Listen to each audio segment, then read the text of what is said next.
Hello and welcome back to another episode of Magic, Mischief, and Mayhem. We are on episode 5 today, and joining us today we have Demetrius, Clover, Leon, Miara, and Styx. No Leah Bell tonight, unfortunately, but that's okay. Tonight we're going to come together and we're going to have a kind of a downtime session where we get everything kind of back on track again. When we last left off, our adventurers had just come back from the Sunken Keep after kind of tailing Genevera, learning a little bit more about what the Sunken Keep was and what the kind of race of people was that lived there. They have now made their way back to the city and have done a little bit of investigating of their own into different things that it's going to branch off into their downtime activities tonight. But one thing in particular is due to the series of events that they have gone through. It has led them to become an eye for the town council here in Tarno. And they want to know more about what happened during this expedition.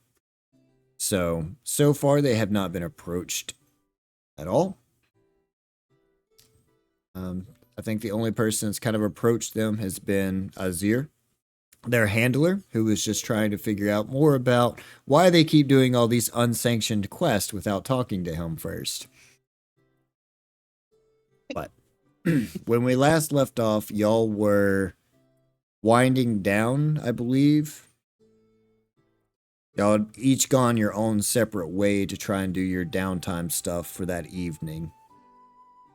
And so I think Demetrius had headed off towards the blacksmith. Clover had headed off towards the Luminary Vanguard. Leon and Miara had found their first deity. And Styx was also headed off towards, I believe, the Arcanum Society to do some research of his own. So, with that being said, is there anything y'all would like to contribute? Did I miss anything? Anything y'all remember? The end of last session, they talked to the handler, but then I also went and talked to the barracks and trying to find Heresy and tell her a report, and she wasn't there, so I filed my report with her second in command. You did forget that. Which I also believe that all of the Hollowoods have been MIA for the last day and a half, it seems. Yes. So. All right. With that being said, the way we're going to kick this off is I'm going to have all of y'all roll me a d20 so that we can figure out who rolls highest. We can start that way. For our downtime activities, we're going to do roughly about 30 minutes or so per and kind of work our way through. Hopefully be able to get all this done in one session so that y'all can reconvene back with Leah Bell and carry forward from there. So, go ahead and give me y'all's d20s. Let's get that punched in and figure out who's up on the chopping block first.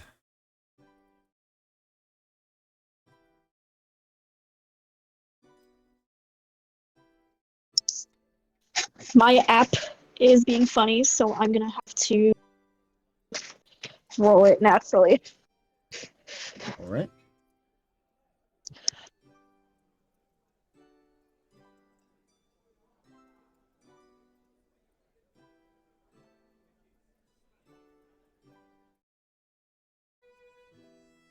Y'all don't mind telling me what y'all roll.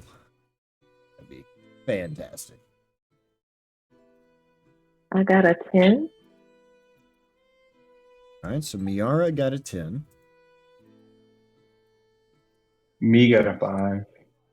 Me got a 5.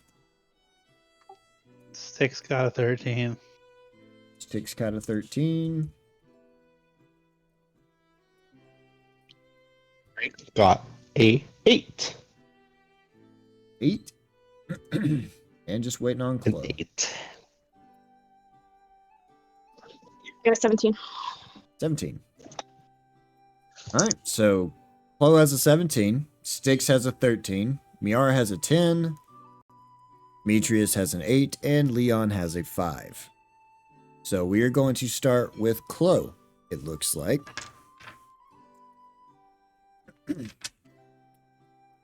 So, Chloe, when you last left off, you were headed towards the Luminary Vanguard to try and do some downtime activities there. Now, the downtime activities are going to consist of roughly about 3 days or so.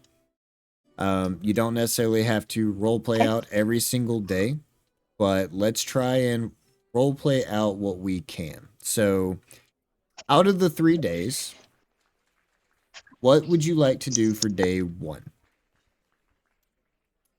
So for day 1, I am gonna go see what I can do for my Vanguard. Okay. So we can roleplay this out just a little bit. So on day 1, you're headed towards the Luminary Vanguard. And as you make your way there, you are going to... It's been a little bit since I remembered what Bartholomew's full name is, but you're going to meet up with your teacher, Bartholomew. He has actually a pretty interesting agenda lined out for you today, which is going to be a series of a couple of roles. Okay.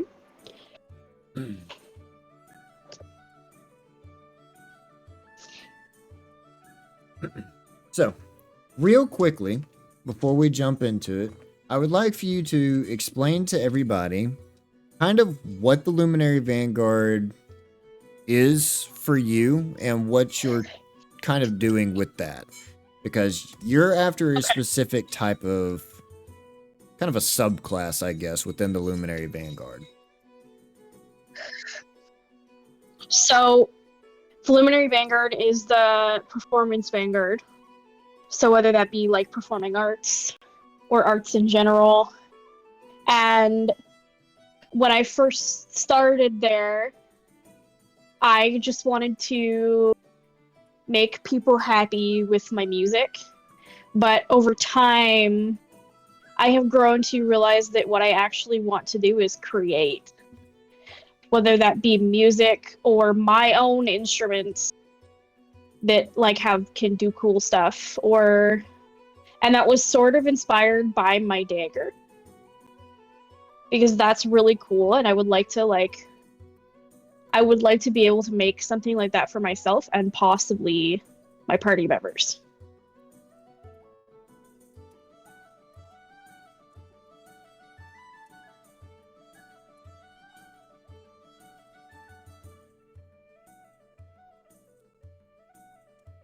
Right?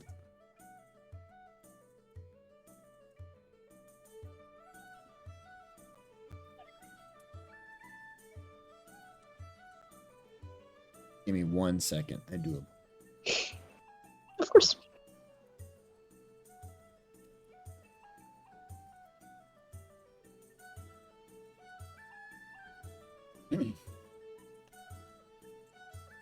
Okay. So, as you come in, and you come and sit down with Bartholomew, he's going to have a couple of things out ready for you.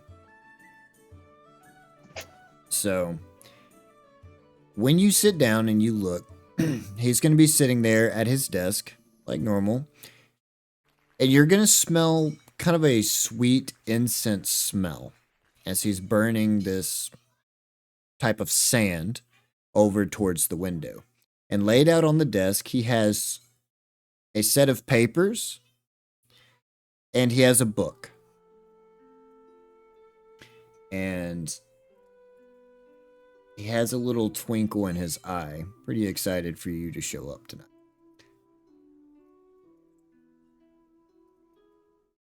Hello? Hello. I see you were able to attend your lessons tonight. That's good.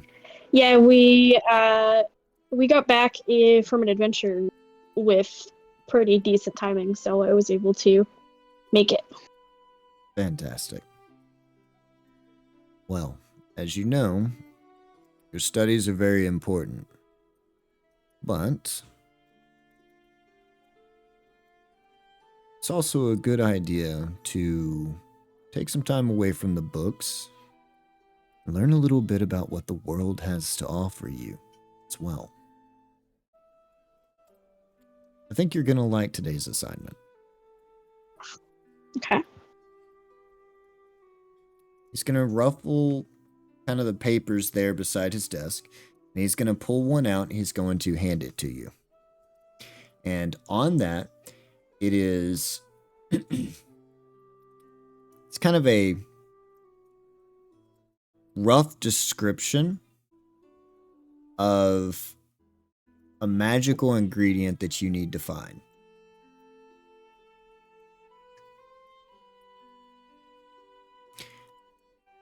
Give me a Okay. perception check. Actually, no. Give me an investigation check.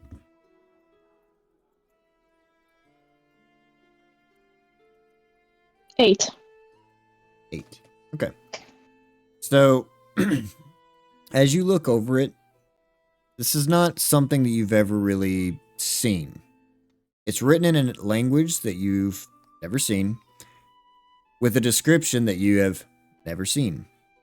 The only thing that's on here is a simple picture. And it is a beautiful, ornate feather. And underneath it, it has this pile of ash, and the feather is laying on the pile of ash.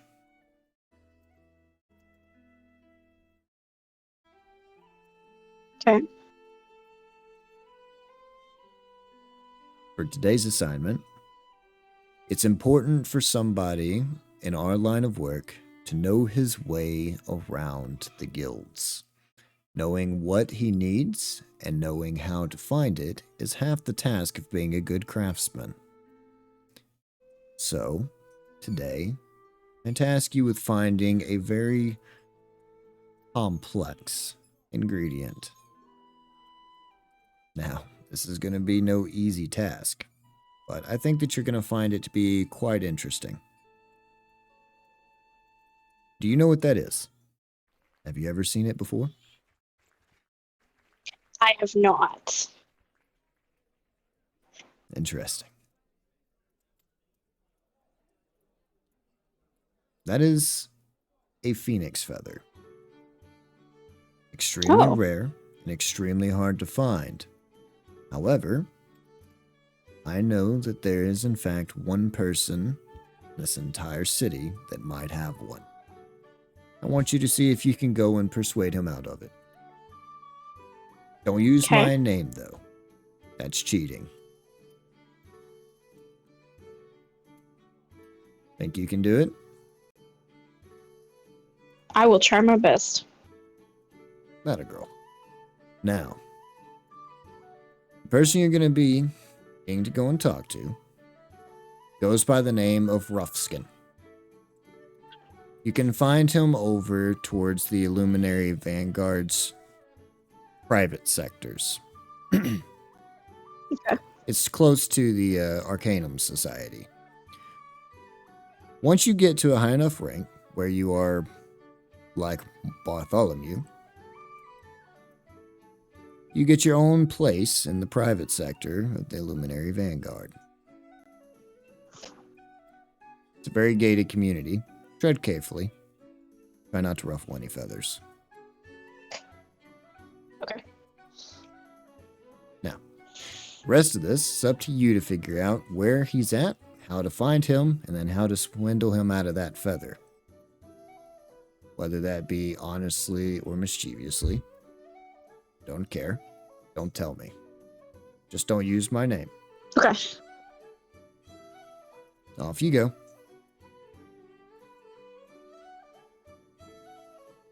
All right. We'll get up and walk out of the room. So with that, You close the door behind you, and you're going to make your way out towards the streets. Now, here I'm going to need you to give me a investigation check, or you're going to have to give me a persuasion check, depending on how you want to go about finding this quarter. Your choice. Okay. I'm gonna go with persuasion. So, who would you like to try 19. and talk to? All right, perfect. 19. You have a couple options. You can try asking the front desk where to go. They seem to be the know-it-all of all this. Or you could ask around here in the Luminary Vanguard. You are technically one of the scholars around, so should have no issue letting your way around. Okay. I will ask the person at the front desk. Okay. So as you walk up, you're going to talk to the lady there. And this is not a... this is a very soprano-sounding woman. Very happy, very bubbly, and full of life and energy. And as you talk to it, she is going to flourish with a exquisite gesture every direction that she tells you to take. First, you're going to need to go out to the left, and then from there, you're going to need to turn left, and then from there, you're going to need to turn left, and then from there, you're going to turn left, and then from there, wait, that made a square. Go out to 4th, turn left, and then go down to 5th and turn right. And then you'll be there, I believe.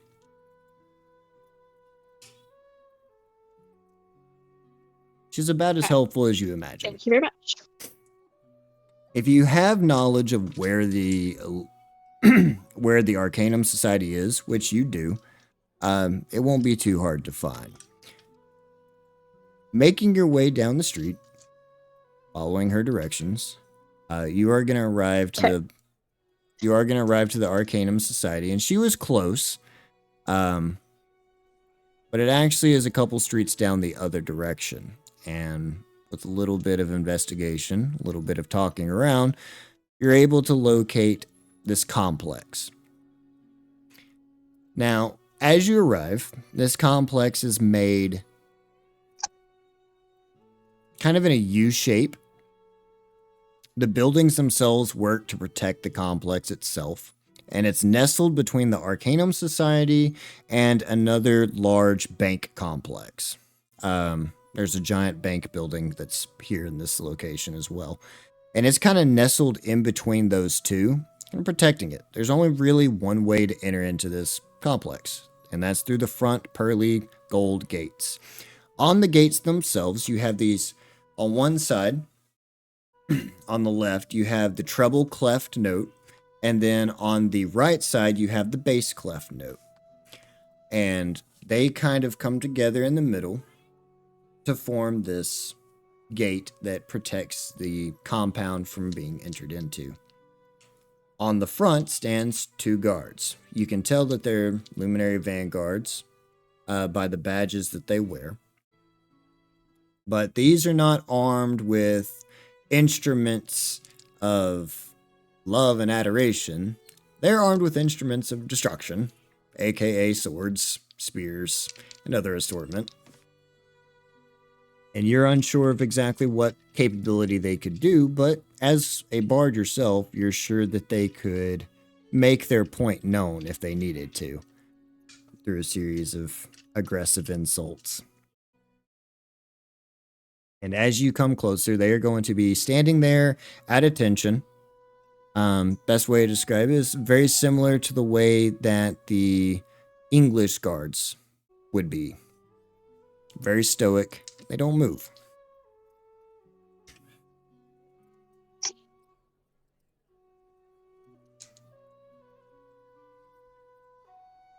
You do. Okay. I'm just gonna, I guess, go up and try to talk to them. I am looking for a man named Roughskin. I heard he was here. He has something that I am interested in.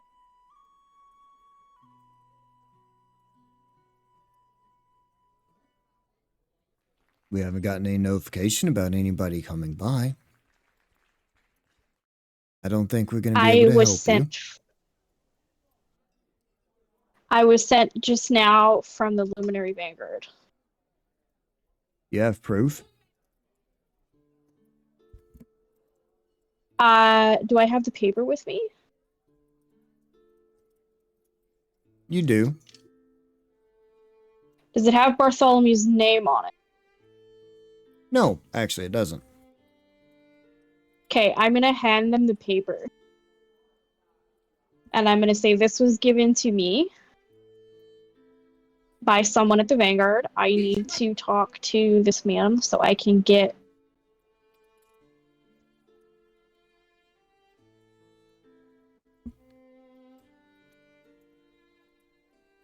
A fetch quest? what he has. He's going to take the paper and he's going to look Yes. over it.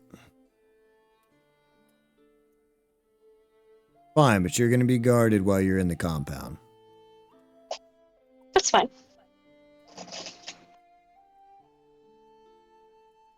Ptolemy, please escort her.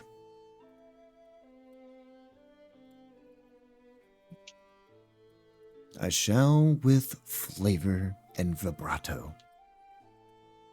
Oh. We're bards, not drama queens. Keep that in the plays.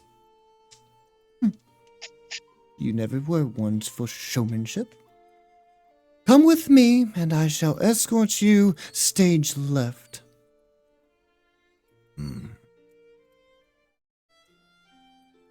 Go with Ptolemy. Alright, I'm going to follow him. He's going to open the gate, and he is going to flourish his hands forward. Into the compound, where dreams live free. Rent free? That must be nice. Pish posh. Come along. I'm going to close the gate behind him. He's Right. going to lead you into the compound. Now, the compound has about 5 stories. And in the center of this, in this horseshoe shape, you have at the very center this giant garden with a magnificent statue of this lady playing a harp. You can give me a history check, maybe.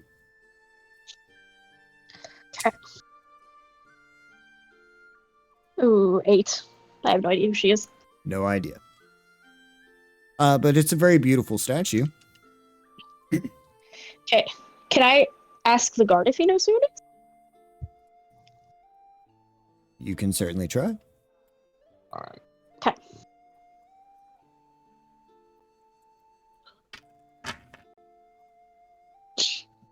I'm going to ask the guard if he knows who that woman is. So let's see if I have the full information on that.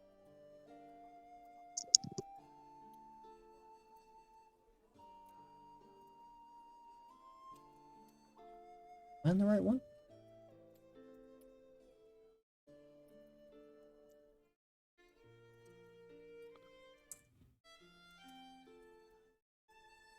Row.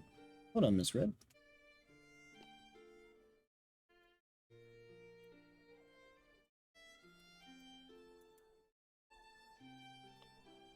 I know what's wrong with it. I ain't signed into it.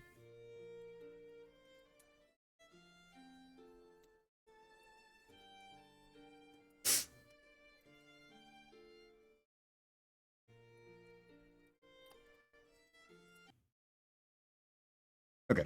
Sorry. Small intermission there. So as you ask him who it is, he is going to astound you with some information that you did not know. You don't know who that woman is? Seriously?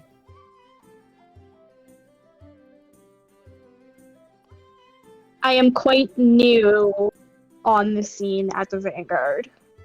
I haven't been around much, so I'm still kind of learning the basics and who certain people are. See. Well, I suppose she has changed a lot since the last time she was done in a sculpture like that, but that is our dear and lovely Felman Gromeyer. You should definitely stop by and talk to her sometime. She's quite an interesting druid.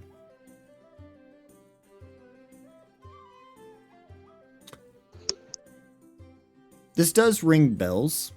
You've actually met this woman before whenever you were doing your introductions to this. However, this sculpture is much different. Okay. So, this sculpture has been depicted in a way that showcases her more youthful appearance. And so, in this sculpture, she looks to be no older than probably a early 20s, late teenager, compared to what she is now. And so it gives you kind of a sense of understanding of how long and how skillful she's lived a life. Kind of full to the brim. She was very, very skilled at such a young age. Doesn't even appear to look that way anymore. So you can only imagine how many decades she's probably lived through.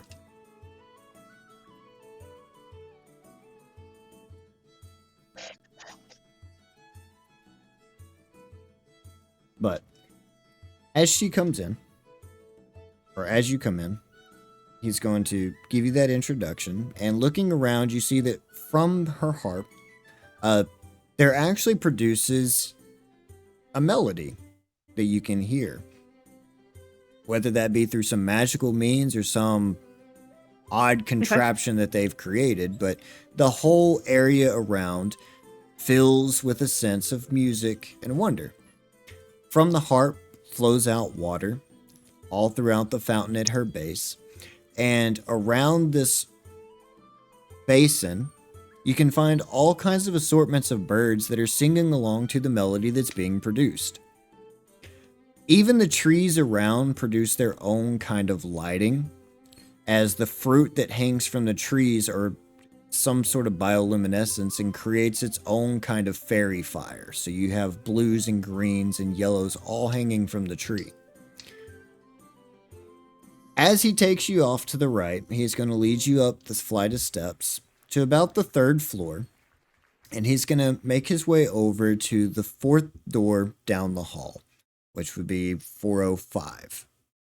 And as you get closer, he is going to knock on the door, and then just wait.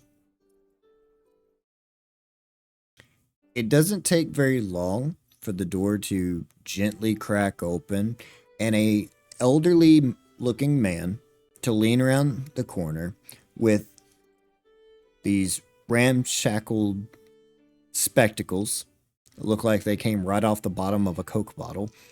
Very big, that make his eyes look huge. But he has very soft eyes and very soft facial features. And as he leans around the corner, he's going to kind of look around at both of you. And then he's going to unlock his door fully and kind of open it up for y'all. Can I help you?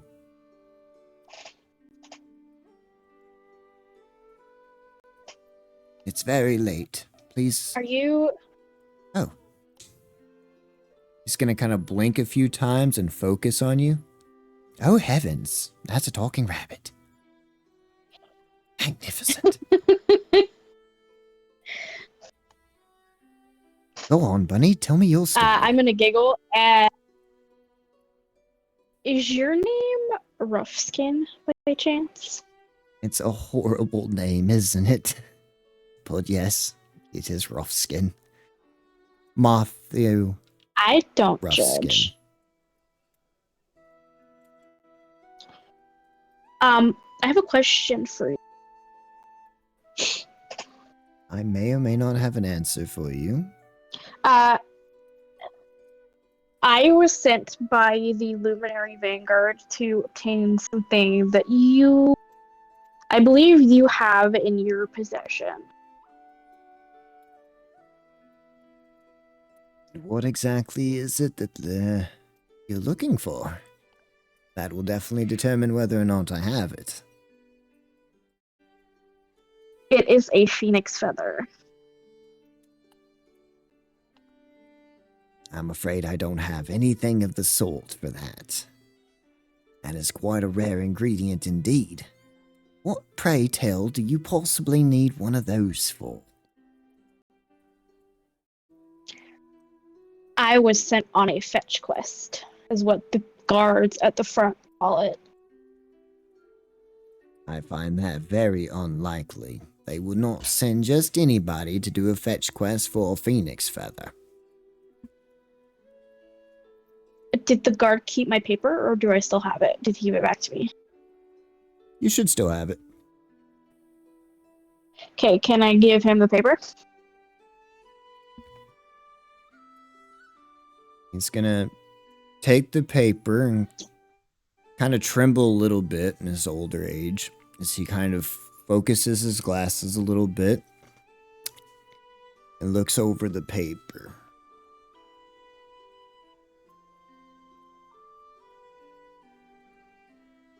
I find it even more unlikely that they gave you a fetch quest in a language like this either. Now, you may be a fancy bunny, but I doubt you know how to speak this.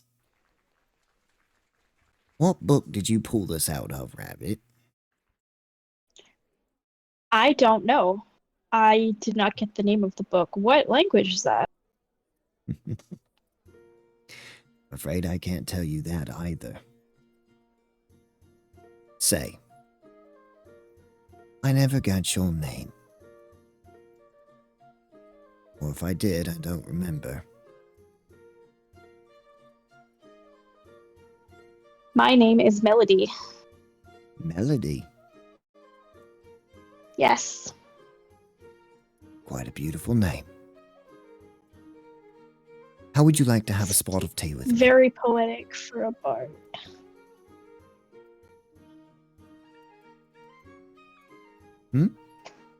I How would very would much you- like that. Fantastic. If it would make you feel more comfortable, you can bring your guard in too. He looks Yeah. arched. He's gonna open up his door and he's gonna welcome you into his small little abode. It's not very big. As you walk inside, he's gonna make his way back to the back where there's a little kitchenette. He's kind of got just this, basically a 2-room setup. Kind of a living room area with a kitchen off to the side that he goes into and immediately starts steeping the tea.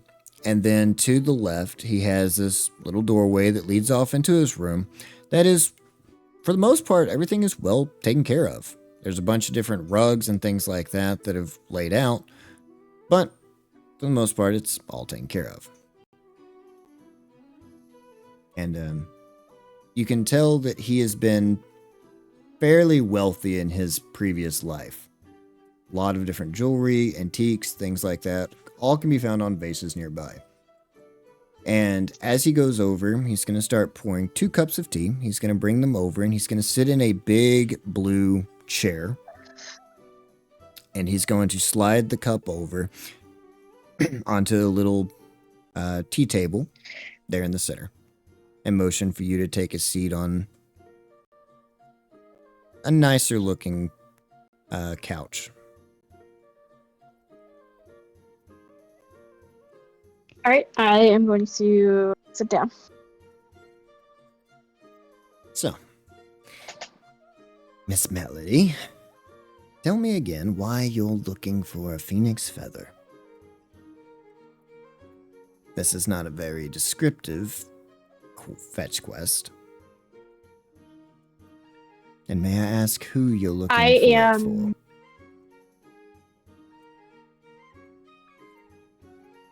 I am a new recruit per se at the Vanguard. And I couldn't read the language on the paper. I'd never seen this thing before. I didn't know what it was. And I had to get a description from the person at the front desk before I left. And they told me that I could find it with you. And they also told there was a very flamboyant lady who told me sort of how to get here, but she was quite wrong. Ah, Helena. She's retarded. Ah, But it's okay, she means well.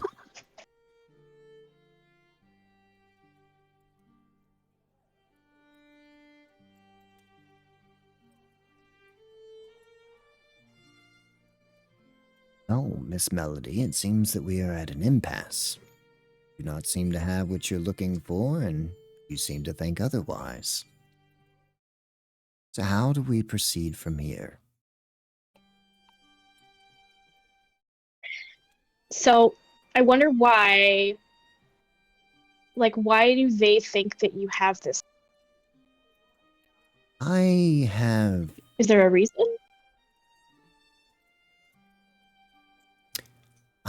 dabbled in many magical things in my life. Of these things, many of them have been very unique. You see, Phoenix Feather is a very rare agent that we use in crafting specific magical artifacts and relics, many of which can be used by Yonbard's self. I believe I had a fellow journeyman that was studying with me as well, Bartholomew. It's a very interesting lad, but nonetheless has become very gifted with help from our dear Master Donavir, who taught him everything he knows. Though I don't exactly know where Donavir goes now, do know Bartholomew's handwriting from a mile away. His flourishes and his penmanship is uncanny. Now, might I ask again, Miss Melody, if you'll tell me why you're looking for a phoenix feather? I may be old, but I'm still just as sharp as I was back then. Is this another one of Bartholomew's little fetch quests to get you out and about to meeting new people? I was not told why I need to fetch it. And I cannot read the writing on that paper.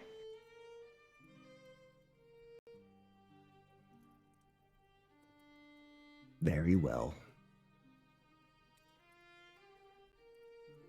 Give me a persuasion check. Actually, you know what? Give me a deception check. I'm more inclined with that.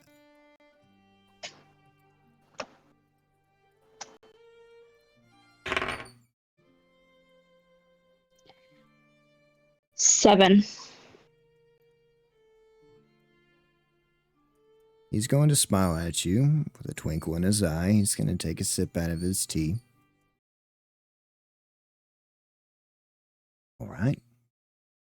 I suppose if it's a fetch quest that you are doing, then it is a fetch quest that I should impose.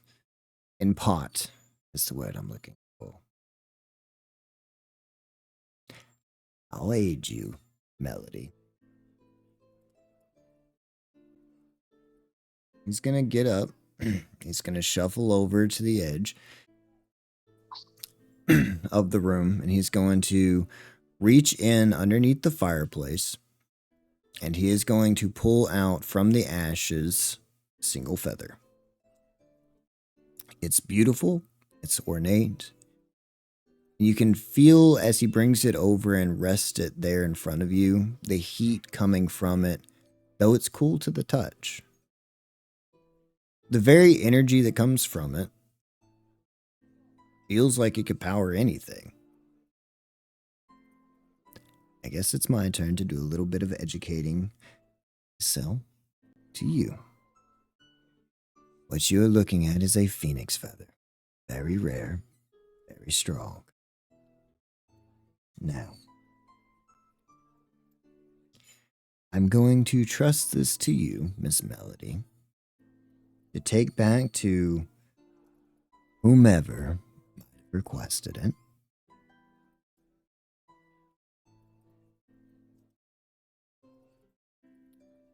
And I do hope that it serves you well with all of your future endeavors. They are not very easy to come across. I'm sure that you already know this. After I do. all, you're quite unique yourself.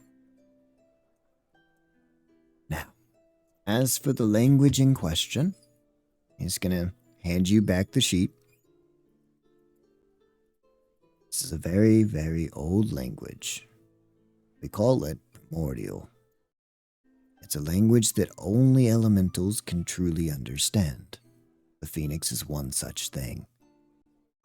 There was only a few other times when we've even seen the Phoenix in existence.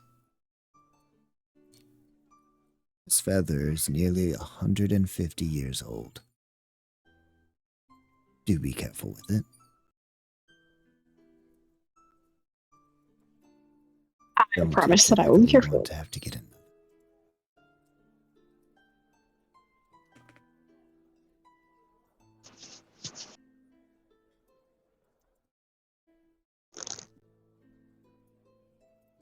I promise that I will be careful with it, and thank you very much. You have no idea how much I appreciate that.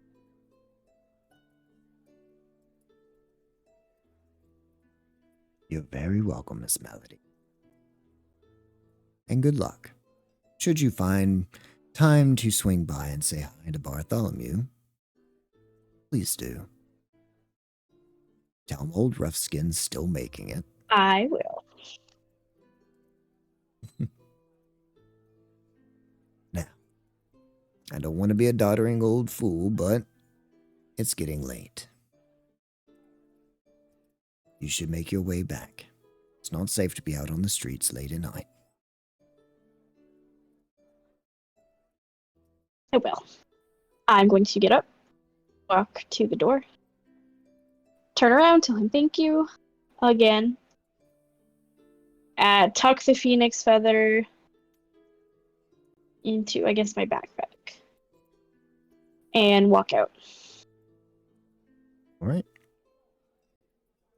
You can make your way back, Bartholomew.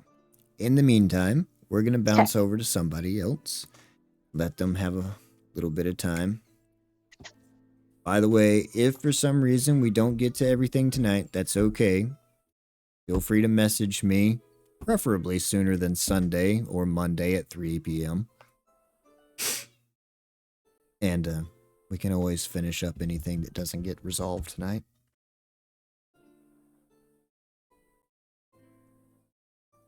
In the meantime, let's jump over to Styx. Styx. Yeah. It's your first day of downtime.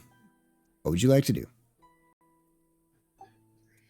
You already know I'm going to the library. Correct. Or the Arcanum Guild library. Arcanum, yeah. So, all right. So, you're going to make your way over to the Arcanum Society. And as you get there, Theta is going to be there downstairs talking with someone.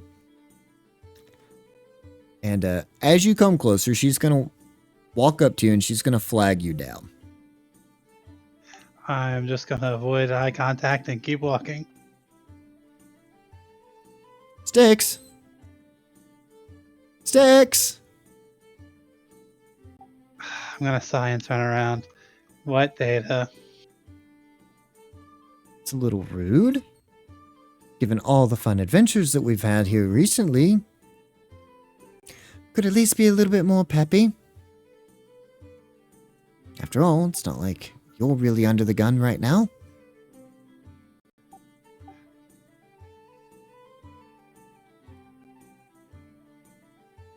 Theta, do you like getting bit? Well, sometimes. I guess it depends on who's doing the biting. I got bit by a giant dragon man. That was real fun. See. Well, kind of an aside to that, it would seem that the Arcanum Society would like a retelling of that story, actually.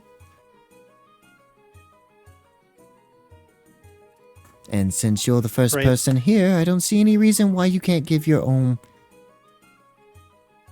description of the events.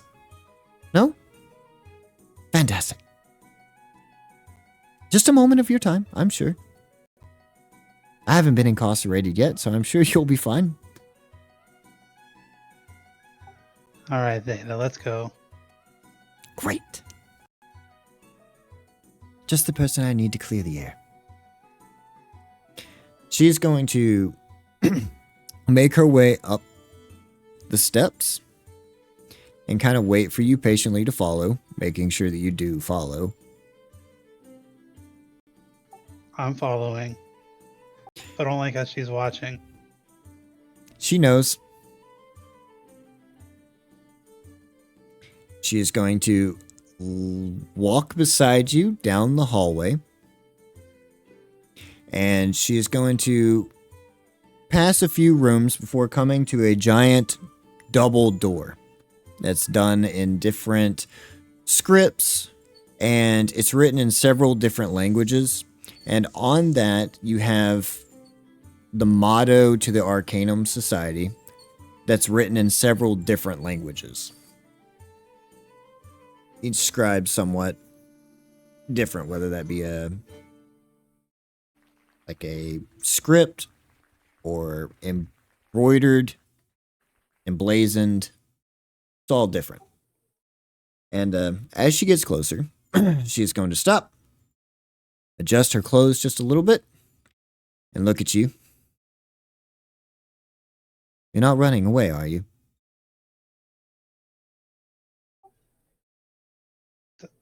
No. Fantastic, because it's too late. And she's going to throw open the door, and inside sits a council of about 6 people. One of which is your teacher. This is the one I haven't technically met in person yet, right? Technically, yeah. Well then, let's get this over with, I guess. So she is going to come walk in. As she comes walking in, they are going to have 2 guards that close the door. 2 guards on each side. And in sits this giant council in kind of a horseshoe shape, with seats on the left and right for audience and members, which is completely empty, as this is just only a council meeting. And as you get closer, Theta is going to come in. She's going to kind of scooch over to the right, and on the left and the right, there is kind of raised platforms where the people can come to speak. And she's going to motion forward to the platform. Gonna walk up to it. Hello, lords and ladies of the council. I present to you Styx from the Sidewinders group, here to give his own report. Just the same as mine. No need to be worried in the slightest. Right, Styx? Styx is gonna raise his eyebrow to Theta and shake his head. Yeah, I'm here to give my report. Oh god, we're all gonna hang. Okay. Well, I would formally sit down, Theta. She's just gonna go over and she's gonna sit down on the chair. She's minding her own business now. Styx. Is it? Yes, sir. Welcome to the Arcanum Society Council. You may not have met all of us, That's okay. But we have heard about you.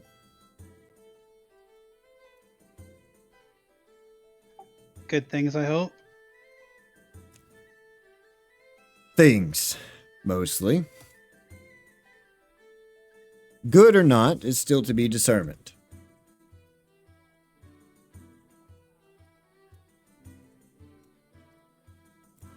As I'm sure you've already met a few of us. We have Magus Siegfried Romeline. We have Magus Della Hughes. And we have Magus Gamor Crisal. These both were instructors for you. Or were here for your performance evaluations. I am...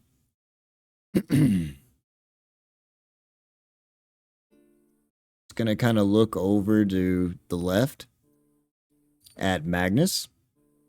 Siegfried. That is the one that you decided to go with, right? Siegfried?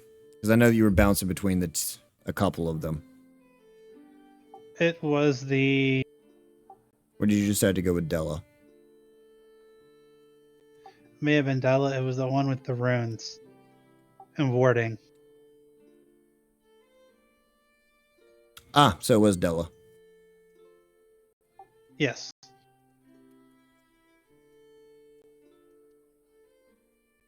Sorry to interrupt, Chancellor. I just wanted to put my own opinion in real quick before we get started, but as a mentor for Styx, Red Feather, I'm not so sure that I should be involved in this hearing, as it does seem like I could play a favorable role in one way or the other. I'm fully aware of that, Della. However, you are the one that understands most of his actions as well. Therefore, you are also here as his witness. Would you like to be dismissed of his witness? No, Chancellor. I've only known him for a small time, but I shall bear witness to what I can.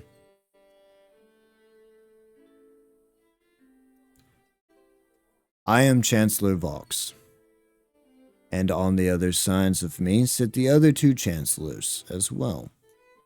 Chancellor Rolfamon and Lady Doramere. We represent the council from different races. Now, that's a small introduction, but not what we're here for. Tell us, what was in this glistening keep? What came out of it? Your report. I'm curious. We've heard numerous reports from Theta. We find them to be detailed, but not thoroughly. It would seem that she was only witness to the beginnings and the ends of these events and nothing in between. Very unhelpful. Perhaps you can enlighten us, as a scholar of our Arcanum Society. Well,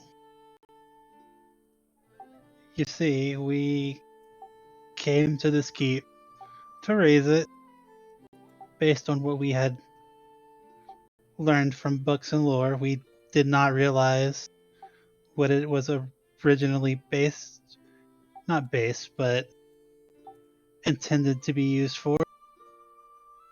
We may have helped, accidentally I might add, helped a spirit summon a lost or forgotten god, or a fake god, into the world. I did try to stop it, but I kind of almost got eaten, and Styx is gonna pull down just the ropes just enough just to show like the big bite mark along his chest. And I don't really know what happened too much after that because I was a little incapacitated at the time. There's going to be a lot of murmuring back and forth and scribing as you hear the scratching of quills on paper. All right, and tell me more about this false god that you released. What was it like? Describe it. Give me more descriptions than just vague references. Well, by all accounts, it was what I could guess is a draconian. It was pretty big, and I'm going to give, about the end game description of what Styx would know. His looks, what he was wearing, how he acted, his name.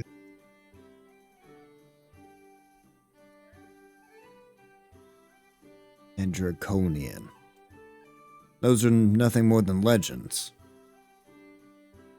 And I you're don't sure? think so. I'm pretty sure. Oh, shit, did I keep the letter? I'm trying to remember. Lay's not here.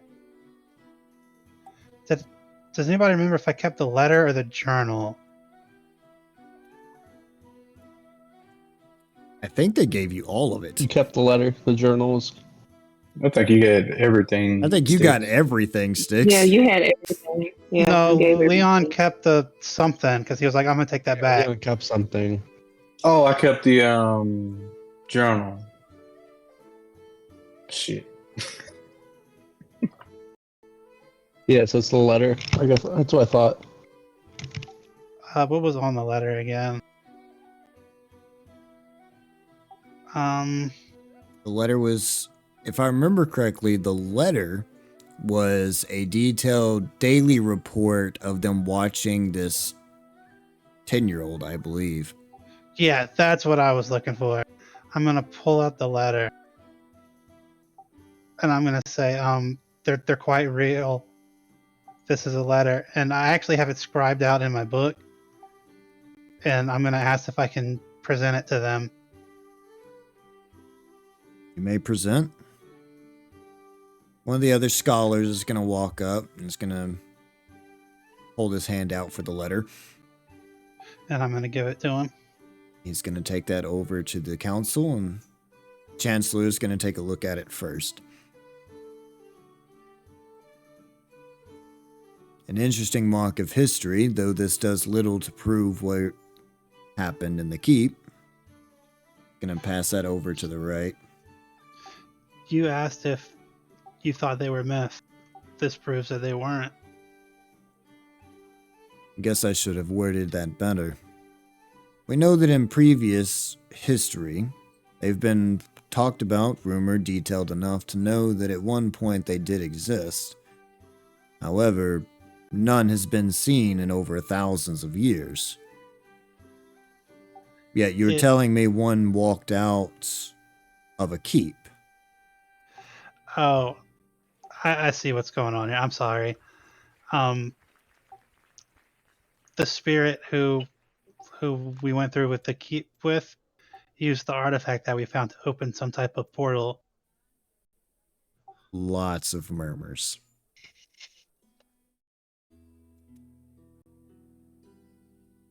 The Farlands. I think so. I was actually going to on my way to the library to study more before I was. Styx is just gonna shut up.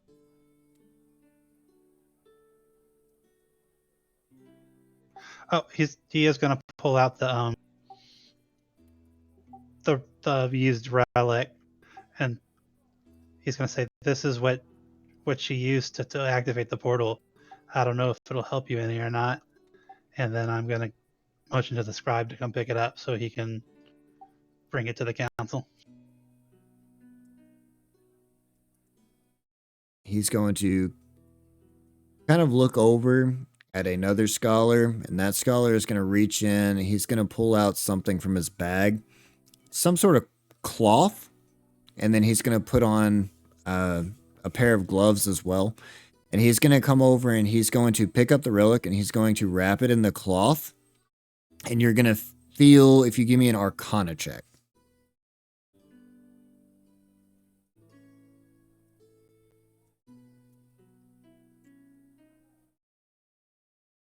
14. You can feel some of the magic around you dissipate a little bit from the relic. What little bit was even left in there. This is specifically a lost arcana specialist who handles artifacts like this. You can tell by the division sign on his chest. And he's going to wrap that up, and he's going to go over and he's going to put that in a crate, and then he's going to put the lid on top of that. And then he's going to give kind of a thumbs up to the rest of the group. We will spend a lot of time investigating then.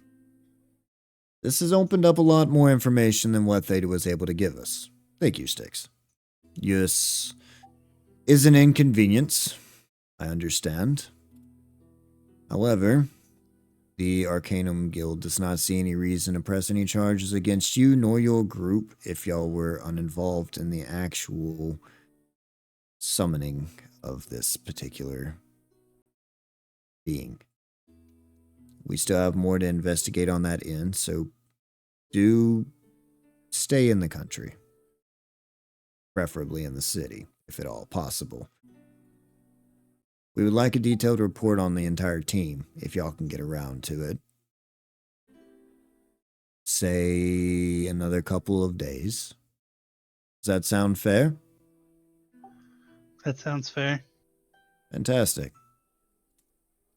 I would hate to have the Brotherhood come and find you. Please don't make us. Yes, sir.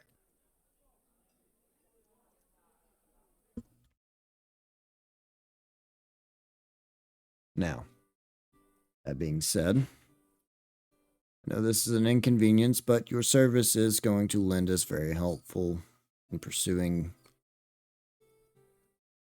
knowledge regarding this incident. So, thank you. You're dismissed.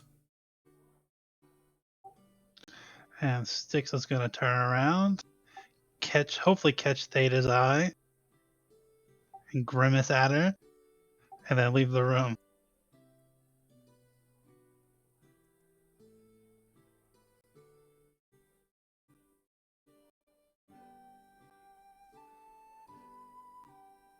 She's going to take her leave, and she's going to follow you as well. Give me 1 second. I need to pause. Please. Okay, sorry about that. Picking back up where we left off. So Theta is going to follow behind you, and she's going to kind of give a soft little bow to the rest of the council as they kind of give her this look of sheer disappointment. You get a weird sense that Theta spends a lot of time with the council. More than she would like to spend with the council. And she is going to follow you out of the room, closing the door behind her, and is just going to let out a soft sigh and then break down into tears. Styx is actually starting to feel bad here. I'm going to pat her on the back. There. It wasn't your fault. It was technically ours. But don't tell anybody else I said that. This is just a very stressful situation is all. It's gonna get okay though. You're gonna figure out how to put this all back together. That's the plan. Because the whole point in the Arcanum Society is to go out and explore. I mean, who hasn't made a few mistakes, casting magic and getting knowledge, right? I don't think many of that has ruined or endangered the entire world, but I'm sure others have done this before in the past. It's gonna be perfectly fine.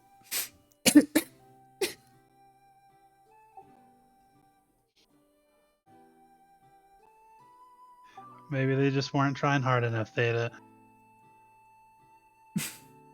She's gonna laugh just a Speaking of- little bit. Speaking of which, we could use your help if you'd be willing. You seem to be pretty good with archaeology. Thought I was. I seem to know how to Don't dig up a bunch of really bad shit. Well, let's just keep that train going, and maybe you can help us figure out how to put the really bad shit back. I'm going to spend some time looking over the relic again. And if you need any help, feel free to ask away. I will try and provide you any information that I can.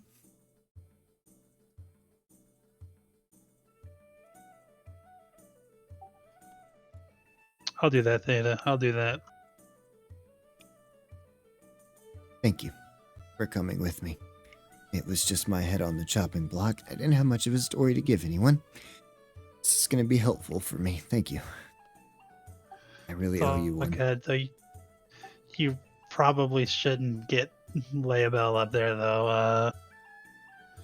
She might get us all sent to jail. Yes, well, we've been on such great terms with each other as it is. I hadn't even considered throwing her name in the hat. It's probably the best idea you've had all month. Don't flatter me. Or insult. Or insult. Styx is gonna pull out 100 gold, and he's gonna be like, "Go to the Sultry Sultan, clear your mind. No. You got no, this, I Theta." I don't need any gold. It's going to be fine. Now, I'm going to go drown my sorrows in something heavy. And if you need me, you can find me in the ancient relics. Okay? Okay. And she's Okay. just gonna turn, she's just gonna twitch a little bit and walk off. Still kind of kicking her head a little bit to the left. So this is really getting under her skin.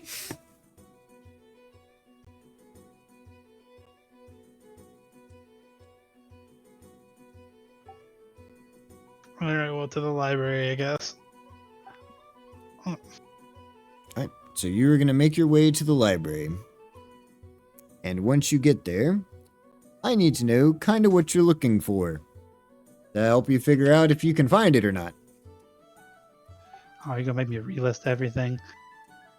Not necessarily. And this is something that can be done away from table if you'd like. I can post out Yeah, some let's just books do for that. y'all. Alright? Let's just do that.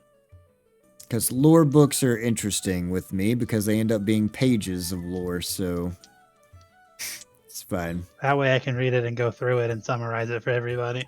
Yeah. That'll work. Alright, let's look at our list. Can you at least tell me if I find anything useful? Well, it depends. You need an investigation check, which I don't think you ever sent me earlier. I did. I said it was unnatural 20. Oh yeah, natural 20. If that's the case, then yeah, you will find some useful information. Might I also suggest taking a look at the things that you've stolen from the... Yeah, I was Glistening going Keep? to do that also. Okay. Borrowed. I plan on returning to the Arcana Guild eventually. Right. Totally.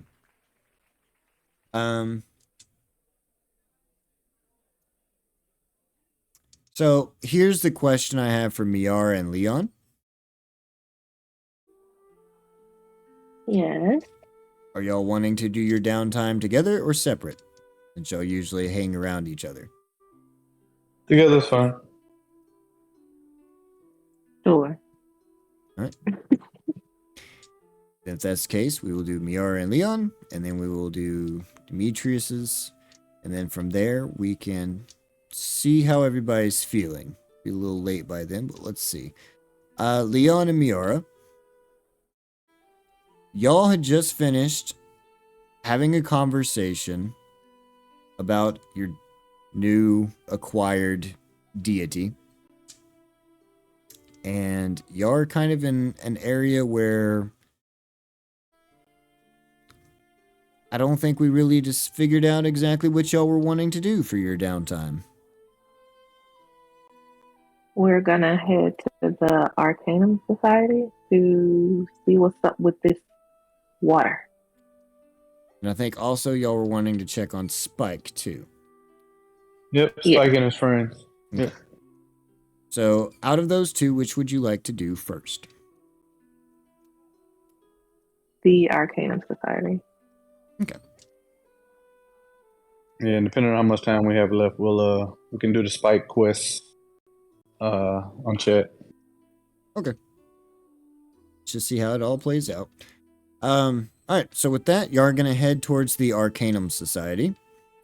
And I need a perception check from both of you.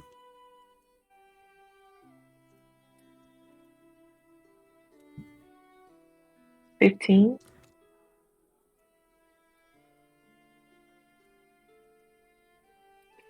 One second.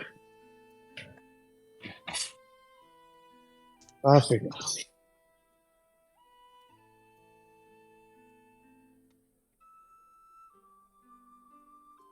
Do it, Leon. We believe in you. Roll that funky dice.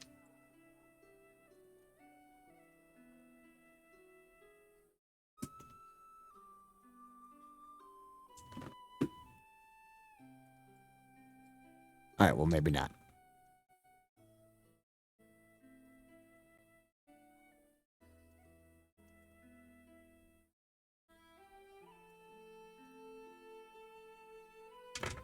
$11. All right, well, Miar, you're going to notice this. So as y'all come into the Arcanum Society, there is a man at the front counter that is assisting people going back and forth. Much different than the woman that was at that counter only a few days ago. Who was very happy, joyful, and full of life, and was so excited to be part of the Arcanum Society as a new initiate. They now have on the front counter a help wanted poster to fill that position for various different reasons. And there's a guy there that is working. You can tell is kind of a veteran and has been there for a while. Apparently they have a hard time keeping front desk workers. And as you get closer, you kind of make your way up to him, see if you can figure out where you need to go here. And you're going to hear the soft, familiar cries of Theta screaming out for Styx. And as you turn to look, you're going to see that she is dragging him up into the balconies. More or less.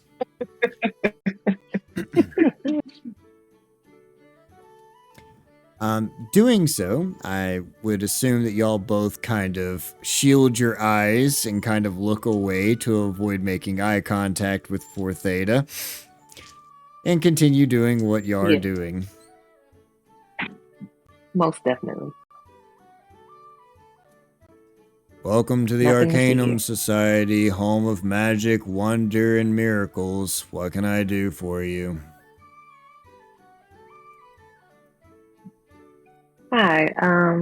Yes, I was wondering if I could see someone about possible magical water. Cursed, purified, hexed, or... He's just gonna kind of look down at you and look back. Well, it doesn't look like you've been hit by any kind of water-based attack, so hexed or cursed. Or benevolent. I'm not sure. And then I'm going to lean in and say it comes from the Glistening Keep. He's just gonna continue to stare blankly. Okay. Cool name. I do remember it having some sort of purifying properties.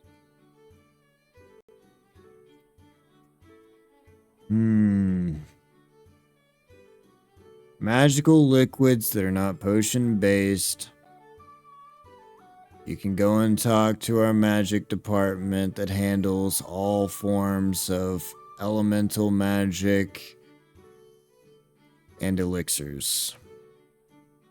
First hallway to your right, 3 doors down, can't miss it, giant purple door.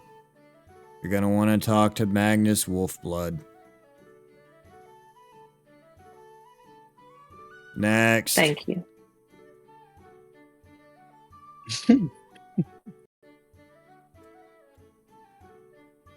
And how can I help Hey, what- you? Yes, I'm looking for a place where I can create wands and wonders. And 3rd door down, leave me alone. It's the 4th time you've been in here today, and I've already told you that we don't do this. She's gonna turn and she's just gonna skulk off to the side. In the meantime, y'all can make y'all's way down the hallway.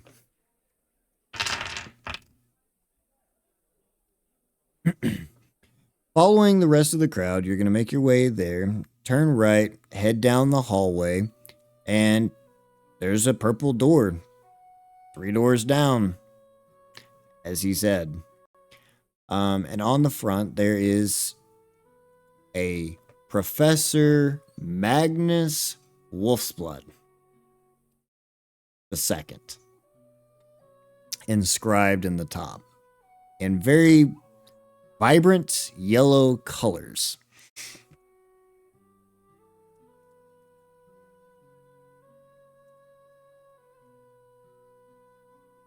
I knock on the door. As you knock on the door, it is going to slowly inch inward, having only loosely been closed. And as it swings open, there's going to be a cloud of green fumes that has floated up to the top of the room and is just like an entire cloud on the top of the ceiling. And down underneath, working with a concoction of about 19 boiling different things, stands this very wiry, very skittish kind of man that kind of gives you, with his red tousled hair, very Weasley vibes. As he's kind of going back and forth very quickly, throwing all kinds of things into the concoction that he's creating, with no real rhyme or regard for measurements, it seems. And as you get closer, and look, the cauldron he's working in is going to begin to bubble and rumble, and the cast iron well that he's working in is going to begin to rock violently against the stone as it kind of bounces back and forth and slowly moves away from the fire. And as he runs over, he's going to throw in a vial of some blue liquid, and as it does, it is going to level out and slowly go back to a low rumbling boil, and it's going to turn a very clean, very golden hue. And then he's going to wipe the sweat from his brow.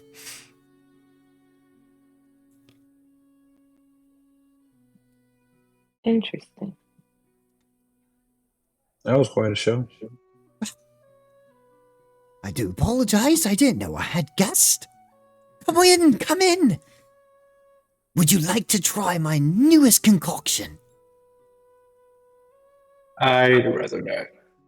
I call it Gold Bull, and I'm Okay. pretty sure it will give you wings. I'm just not sure.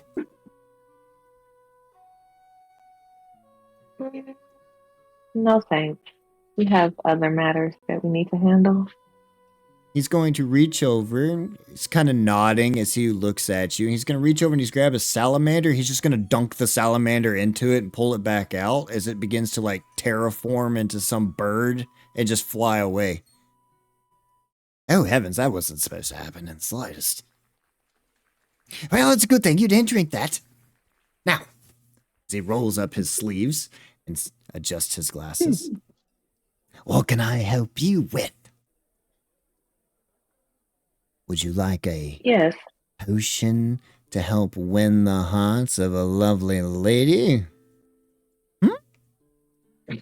I'm sure I can make one of those. Lickety split. I think we have the little department down packed by now. Oh, pish posh. You could always add more love in that department. Don't tell me. She's a little hard There's to get the enough clothes here, to Trey. fall off, doesn't she?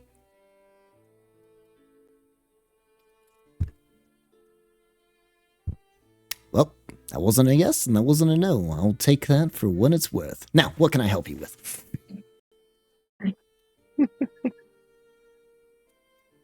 Yes, we just came from, I'm gonna like look around cautiously, the Glistening Keep, Oh, and quite an interesting tale, that one. I've heard all kinds of interesting rumors about it.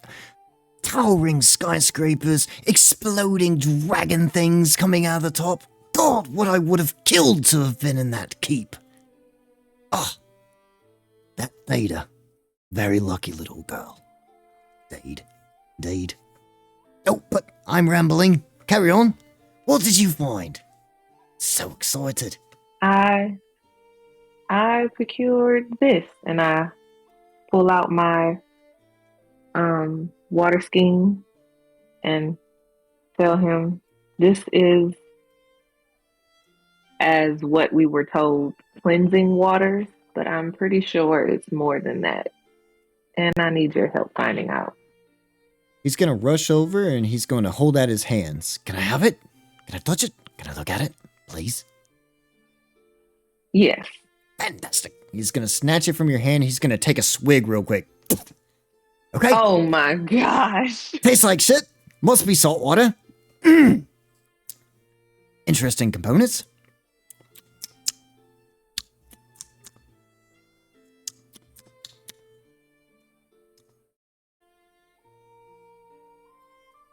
Well, on a brighter note, it tastes You're brave. absolutely horrible. Where'd you get this from? It wasn't in a fountain, It was was it? it was indeed in a fountain. He's just going to immediately Yeah. just fall over and die.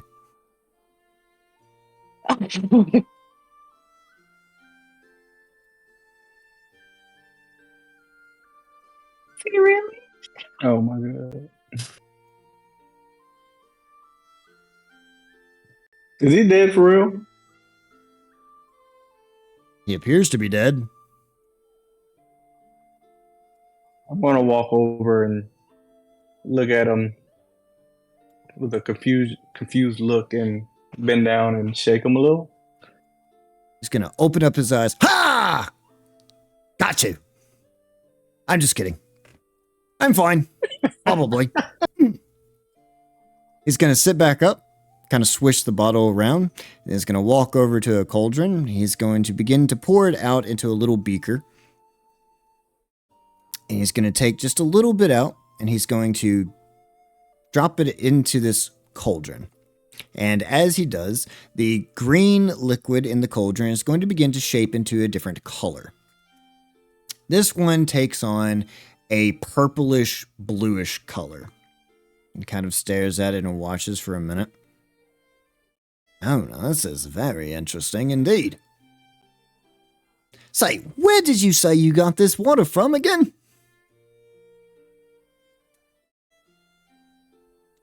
The Glistening Keep in a fountain. In a fountain. That is absolutely incredible.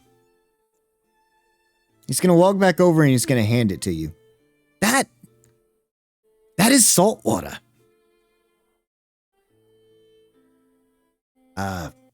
That's all it is, actually. Just salt water. Not really sure why you thought it was anything special.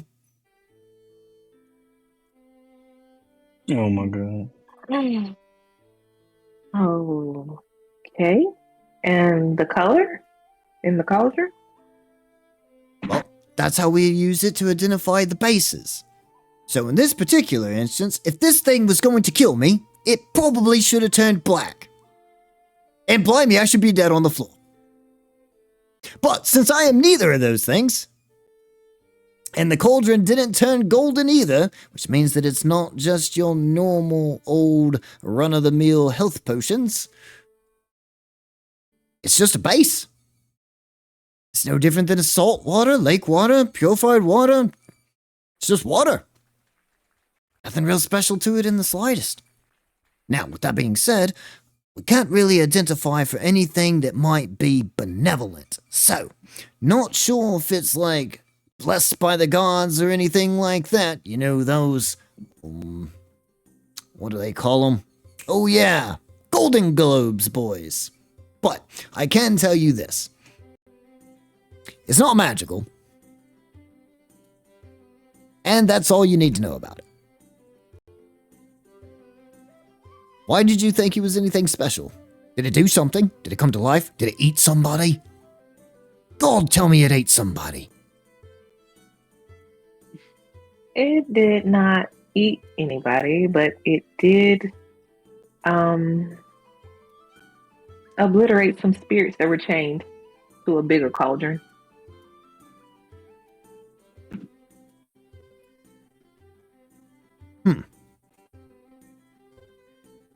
That could be the water, but it could also just be magical as well. Do you know what's going on with the cauldron? Did it have a ritual? Was a hand coming out of it? God, tell me a hand was coming out of it. There was no hand coming out of it, but it was in a circle of room. Absolutely boring adventures y'all go on, but that's okay. A circle of runes around it. So then it must have been magical. Anything else?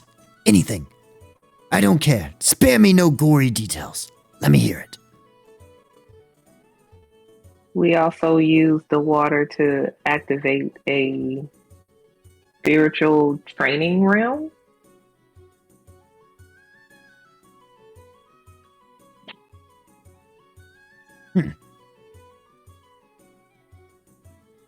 Maybe I should go and look at it myself.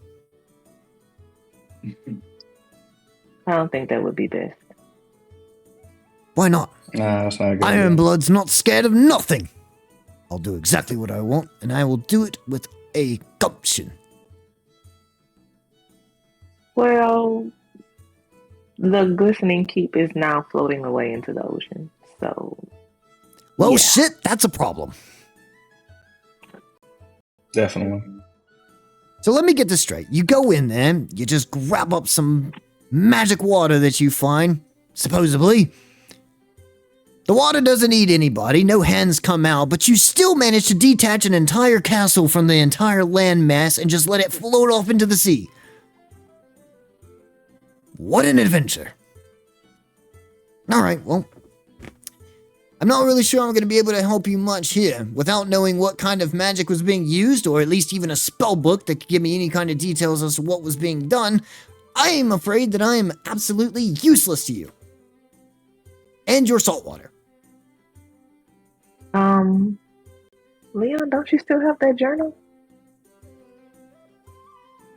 I do. Maybe it will help.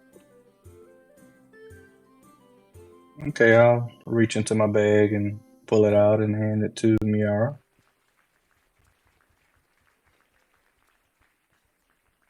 How about you get to give this a once over? It may help a little bit.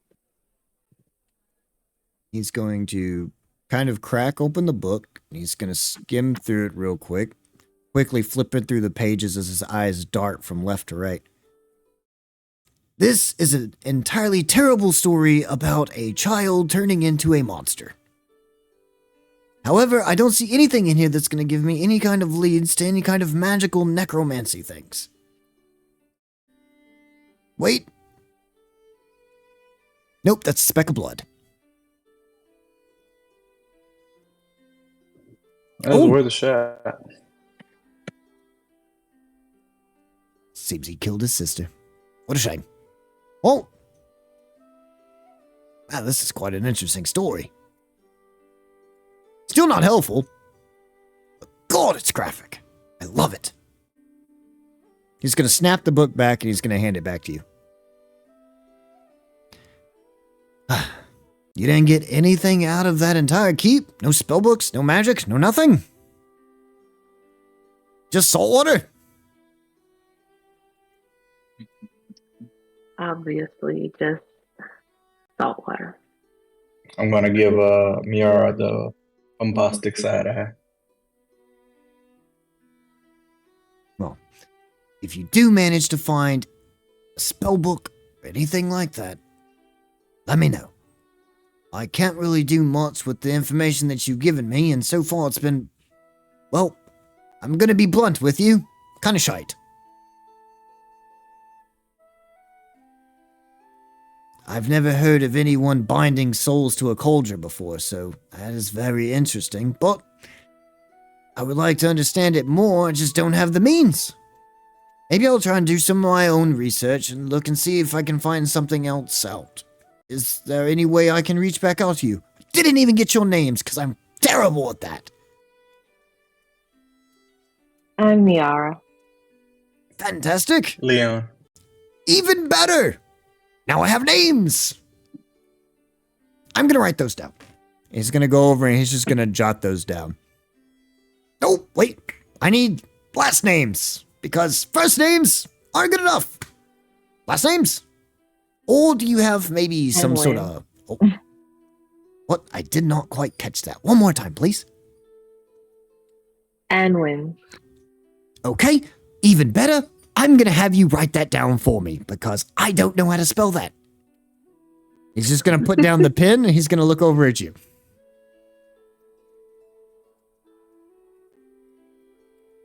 I'm gonna pick up the pen and I'm gonna write my last name next to mine and Leon. Oh, looks like she took care of it for both of you. Guess we know who wears the pants in that relationship. Alrighty then. As soon as I find out any kind of information, I will come and try and find you. Probably. All right. In the meantime, enjoy your salt water and God bless, do not drink it, because it tastes terrible.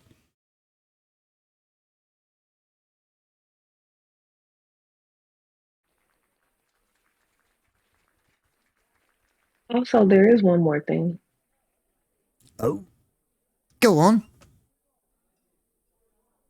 We, by chance, happen to release a dragonborn false god at the keep. And you If that helps. come to me with salt water. Just gonna sit on that piece of information for a while, I see. All right. Do you have more details about this false god dragon thing? How did that come out? Was it from the water? Or the cauldron? Did it come from a potion? No, he was summoned. Ooh, from the runes, right?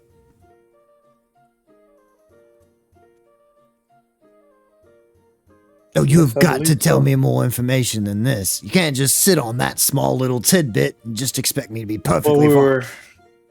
we were kind of tricked into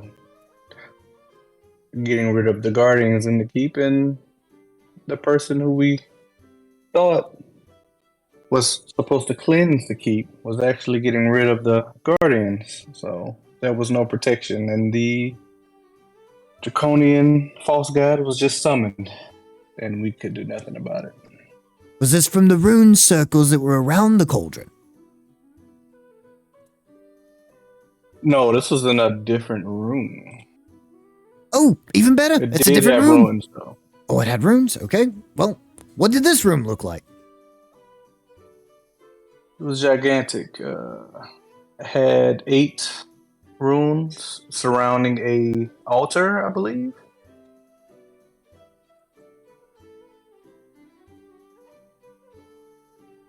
All right. Just gonna jot all that down. 8 runes surrounding an altar. And he came up out of the middle of it? Definitely. Came up out of the ground in the middle of them. All right. Well, this is something to put together then.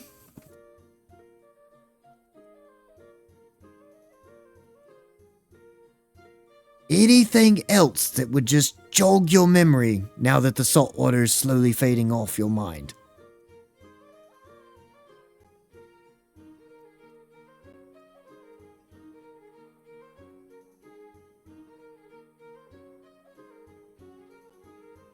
I was another, I guess, entity involved in this whole summoning. Name was Genevera.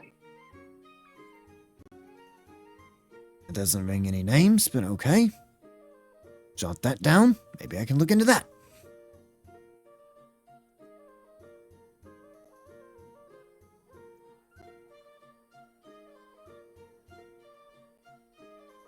I think that's about it.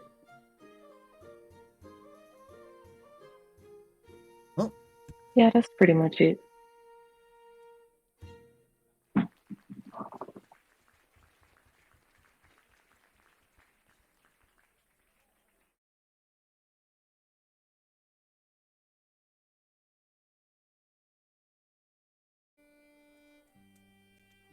And that is it. Exclamation, exclamation, exclamation, question mark. All right. I think that's pretty much gotten all of my notes. If you think of anything else, feel free to find me first and no one else because this is recorded history and I'm gonna get it first. I mean, I'm already here for you to help in any way possible.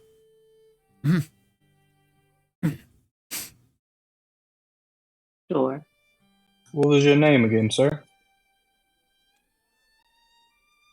He's going to point up towards the door. You can call me Magnus Wolfblood the Second. Got it.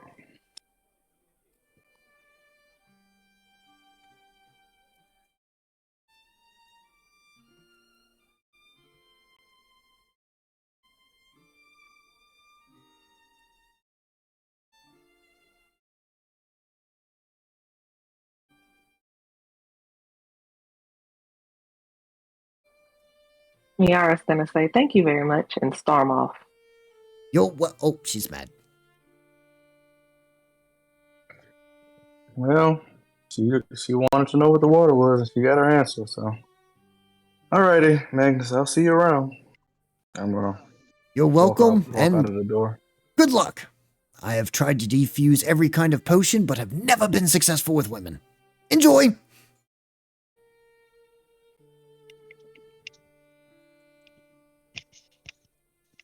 He's just going to slowly close his door, and you're going to hear it lock into place behind it.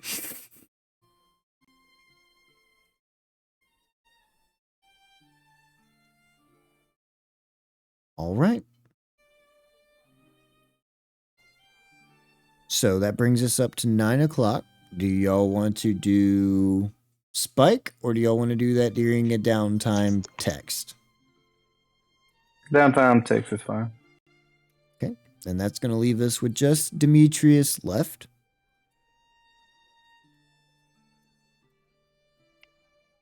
Yep.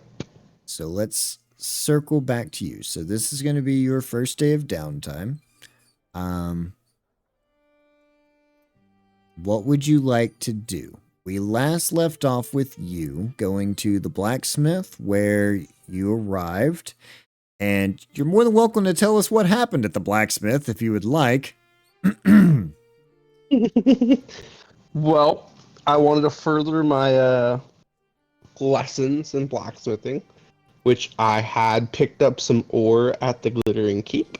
And so I was like, hey, I can use this as a contribution to making material, so I'm going to put in my own money to get a profit. So as I was pulling out the ore to give to Tiberius so we could make something, I felt a chomp on my finger. Upon pulling my hand out of the bag, there's a baby little mimic. Well, you know, Demetrius, basically like stubbing your toes reaction. I Eldritch Blasted immediately, and no more baby mimic. Yes. You murdered my baby mimic. Did you pass up the chance to make it a pit? Right. I didn't use action. I stubbed my toe. I was like, ow. His first response was to murder the baby mimic. But that's fine. Mhm. First response. So after like that, I told you, Fox. In real life, I stubbed my toe. I hit the thing that stubbed my toe on. It's just how it works. hitting a No, baby it's okay, mimic you is had PTSD one from thing. the Blowing listening to- up a baby mimic is a whole different ballgame. I mean, for crying out loud, Styx is a mimic. I'm sorry, Styx. He's not really a mimic campaign. He's now Did you one. just give away my whole character arc? Damn it, I was saving that. Just talking about what was on the table. You're spoiling I've the known rest. you for all these years and traveled all these different places with you, and you've been a mimic this whole time? Hey, you didn't know Orr was a baby mimic. It's fair. It's fair. So, anyways, from the blacksmith, I want to go to the Brotherhood to give them a first report account of, hey, this is what happened. Right? So from here, you're going to make your way towards the Brotherhood of Dawn. No, wait, that's not the right one. Honor. Honor. Not the right one. Brotherhood of Honor. There is another one. Wait, was that a Skyrim reference? I call that a Skyrim reference? It was the Brotherhood of Dawn. I don't really know, man. I know I've heard that before. Brotherhood of Honor. Yeah, that's Skyrim. Yeah, I thought so. They're the vampire killers. Okay. That's for the other campaign. Brotherhood of Honor. Too many brotherhoods. Jeez. You try keeping up with all of it. All right. Brotherhood of Honor. And as you arrive, you're going to make your way inside to the Legionnaires, which are kind of the third rank there in the Brotherhood. Those are going to be the people that you're going to want to give a first response to. Now, as you come in, you're already going to see that the Brotherhood is kind of mobilizing in a lot of different directions. There are people there that you recognize from the Arcanum Society. There are also people that you recognize from the City Guard. Not necessarily recognize the people, but you recognize the attire. And you also notice that the Brotherhood itself is also having a lot of internal communications amidst themselves about what they saw in the sky and what they think that it means. Now, as you come in, you're going to be relatively unnoticed. It's such a fray right now with everybody communicating in different areas with each other. Nobody's really going to pick up on you immediately except for maybe the front desk people.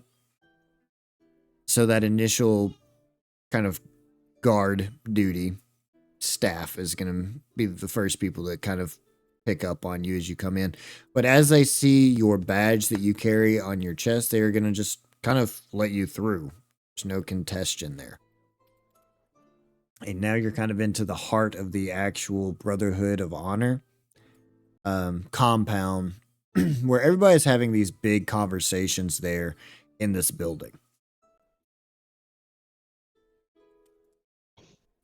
Okay. Now, out of character, how hard would it be to me to go from straight to the High Sentinel? Like, just talk to the High Sentinel. How hard would that be? Could prove a little difficult. That's why I said you may have to go to one of the Legionnaires first to try and get that level of meeting. Of access? Mainly because this High Sentinel is kind of preoccupied right now. He's got a lot of people in his ear. Roger. Okay, do I see anyone wearing the Sentinel badge immediately within view? Well, not the Sentinel badge, the The Legionnaires? Oh, yeah. Yeah. Legionnaire badge. If you're looking for the Legionnaires, yeah, you can usually find them in the same spots. They guard all the high security sections. So, I'm gonna go up to the first Legionnaire I see and ask if I can may please gain an audience with the High Sentinel.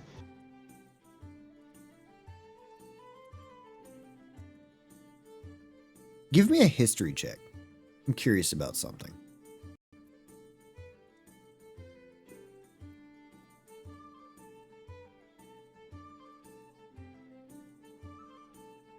$16. 16.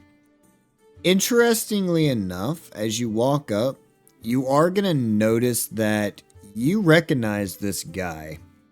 He was one of the same ones that graduated with you whenever you were first inducted into this, and he's already a Legionnaire.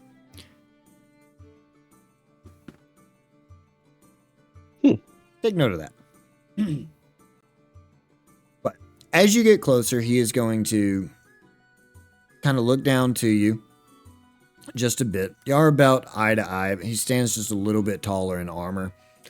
And so as he kind of tilts his eyes down to look at you, you request an audience. He's going to cock his head a little bit to the side. I don't think that we can do that right now, soldier. Unfortunately, we have a lot of people that are currently preoccupied with the High Sentinel at the moment. An audience with him is going to be borderline impossible.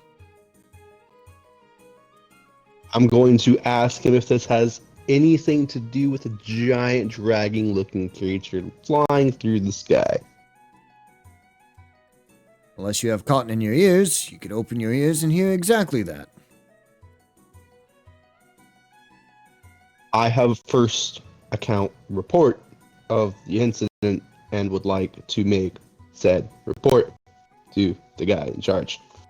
Persuasion check.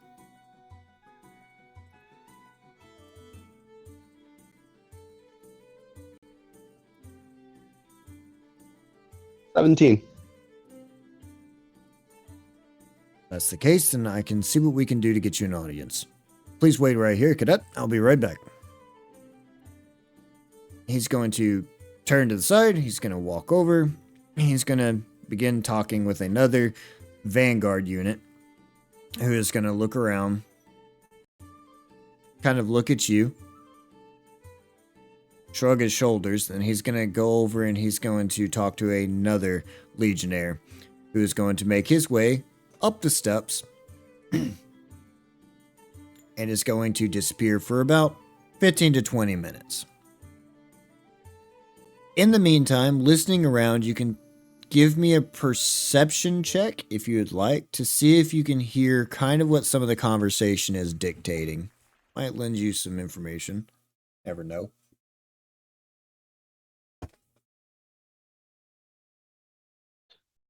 I have a question for you in regards to a spell. I want to know if this is how this works.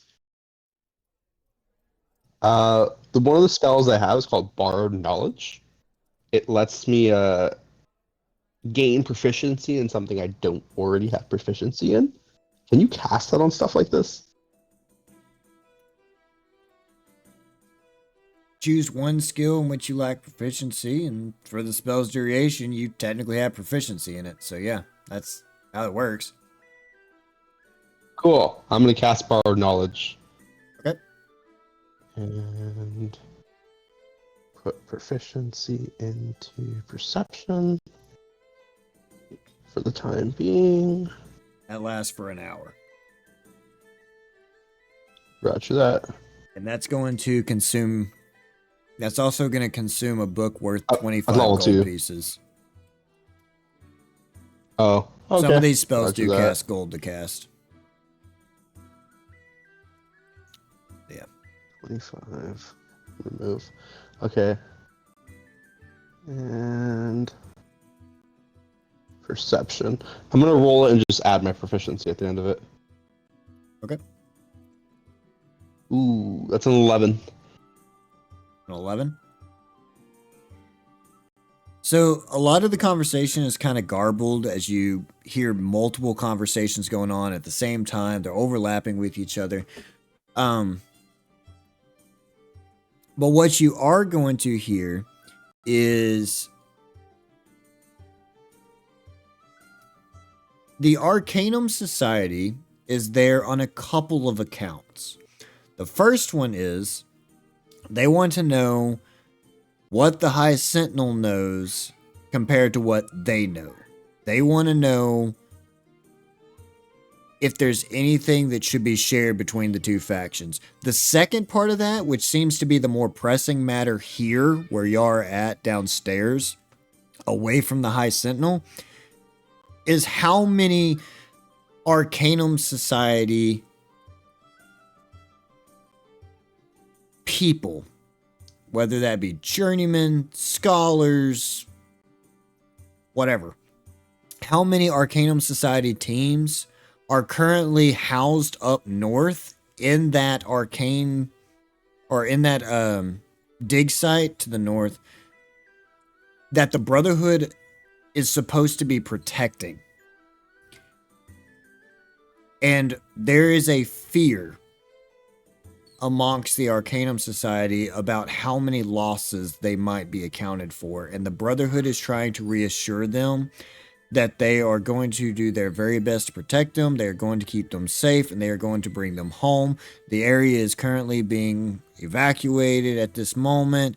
They shouldn't have any... There's tons of reassurances, but the Arcanum Society is not convinced at all that some of these guys are going to get out safely. They don't know what that thing wants with the northern region, but whatever it is makes them feel extremely uncomfortable. And so that is showing mostly down here. That is why they're here. They want their people home.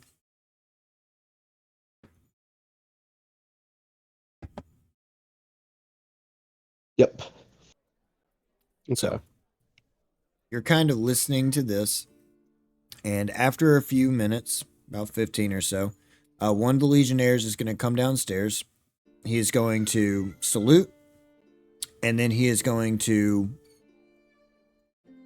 motion towards you to follow him. I went to follow. Okay. He's going to lead you up the red carpet stairs, which is just a single set of stairs that leads up and then has two hallways, one that goes to the left, one that goes to the right. As he leads you up to the top, he is going to throw open the double doors, lead you inside into this giant audience chamber that is roughly about 15 feet tall and about 30 feet wide, about 40 feet long.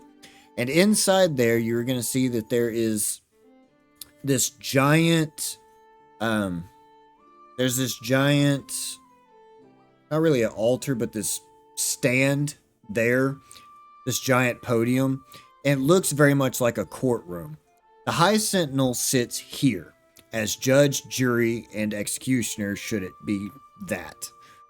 But he sits here on this judge's podium, and before him stands multiple Arcanum Society, multiple Luminary Vanguards, and directly in front of him, standing there on his left and on his right on the podium, are two High Chancellors from the city. Very similar to what Styx had to deal with as well. And so, as you come in, it's very apparent that the city is very involved with the groups, and information bleeds across multiple sections very quickly. And so, as you come in, they're kind of discussing things back and forth. They're hearing multiple accounts of people from the Arcanum Society. They're hearing multiple accounts of civilians. Anything that they can glean from this information, they're trying to, without it being repetitive or dumb knowledge. And so, as you come in, the whole area is going to go kind of quiet. There's going to be a little bit of muttering underneath their breath. And a couple of them are going to recognize you as Theta's Sidewinder's group. And one of them in particular, from the Arcanum Society, is going to stand up and point a finger at you and yell, "Heretic!" To which he is immediately going to be tackled and escorted out. It is clear that you're not the most well-liked person here, currently.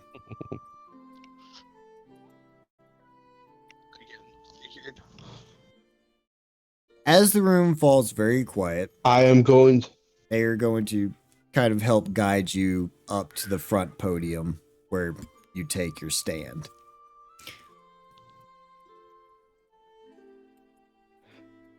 As I hit the podium, in a very different fashion than Styx, I am going to take a knee and bow and say, "My liege, I've come to make a report, as I should to all those I am duty bound to."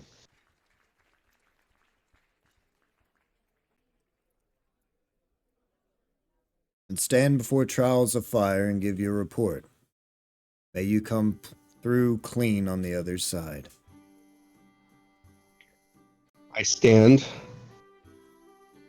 and I'm going to say, in all accounts, we made a oath to a spirit who gave us a relic. We gave our word that we would restore a keep and rise it from the depths of the ocean to what it once was. Upon clearing the keep of spirits with a water from a fountain, which we do not know how, we entered a room which had a giant stone passage. Upon this, the spirit said that we were to connect a portal to the gods, to which my god would not be too kindly of. So I, upon my oath to said god, stepped back and would not take part in said ritual. My team, however, really wanted to fulfill our oath to said spirit, so they did their part. On activation of said ritual, a giant dragonborn walked through the passage, and to which we found out he was a self-proclaimed god of old. My team tried to stop them and failed, nearly sacrificing their lives in the process. Rather than us die a pointless death, then be able to fight another day and take him on when we are much stronger, we laid down our arms and he let us go. He flew through the roof and headed to the north. The spirit that remained walked us through the rest of the keep, told us of their plans to raise the power that they once were, and that brings us to today's events, my liege.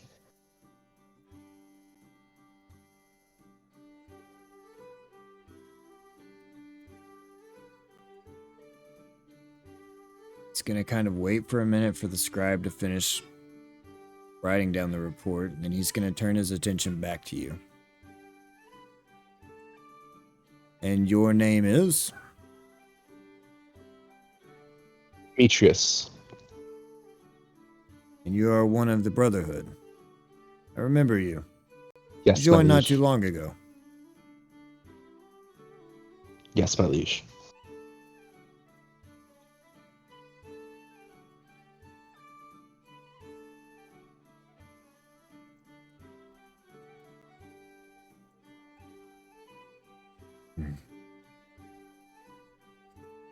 And so, upon this release, I am to understand that you did not have any part in this? No, my liege. But your team did. Not directly. They were there. They cleared the keep.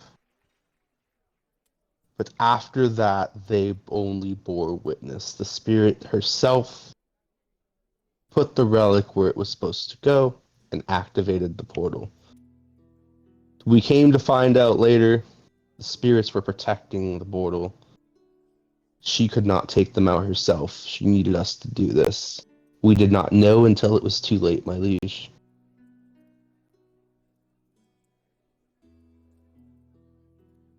This is a very jeopardizing position that you've made yourself into.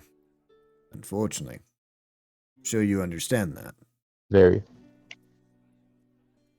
This is directly why I am here. Humbly at your mercy, humbly at the city guard's mercy.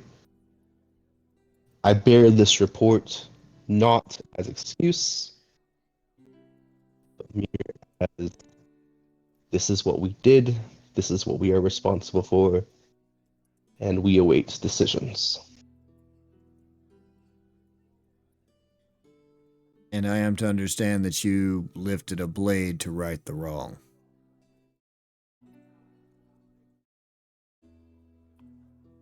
I did not, my team did. By the time I entered the room, he was already gone. There was very conflicting emotions in the situation that had occurred. Like I said, what went through my head was we were connecting a portal to the gods. My god, Aegeus, would not have liked that. My team wanted to continue doing so. I was at a conflict of oaths between my team, oaths between my god. By the time I realized what was happening and making the decision to step into the room, it was already done.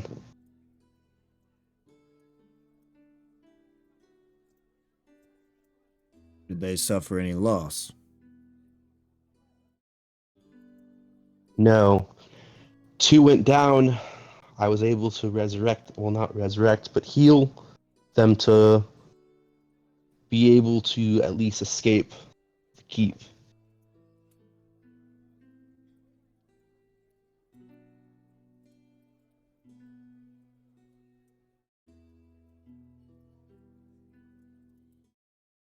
Trial by fire tends to reveal flaws in metal.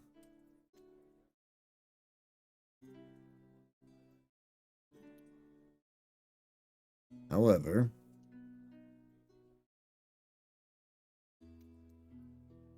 metal comes out stronger in the end. Based on your report, we have a lot to go off of and a lot to think about on this. The decisions that we will make will be based on the accounts that we have heard from multiples, along with accounts that we have heard from you as well. Council is the one that will make this final decision. But, regardless of what the council makes,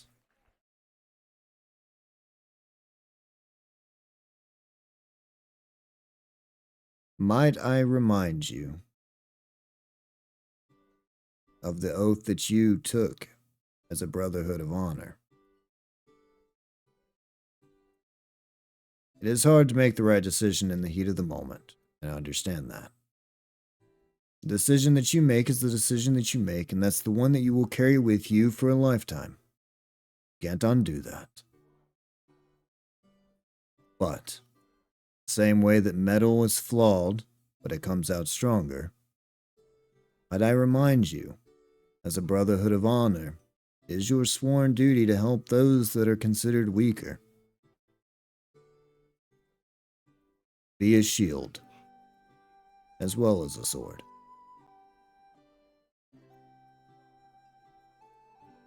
That's my leash.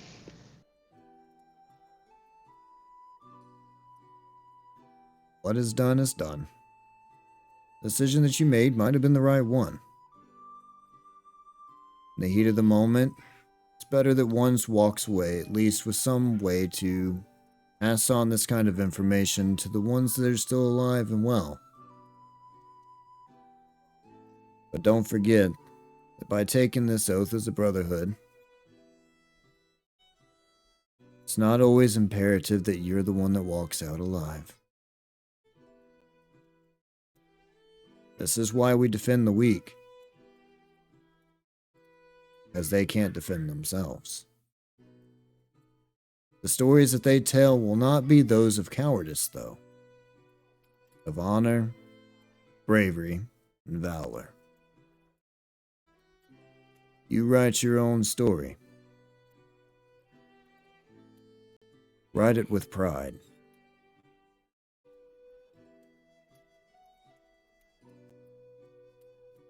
I believe even the gods will forgive us if we put our best foot forward. For the ones we care about. That's part of the tough part about becoming a High Sentinel. Those tough calls are a lot tougher when the times get to it.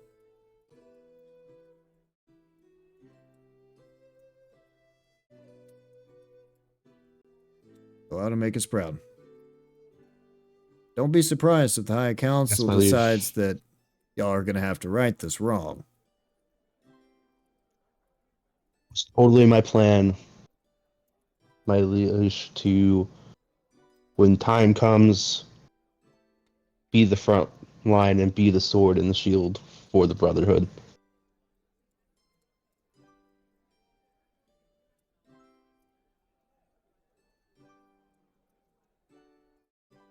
Shall see how fire works then. In the meantime,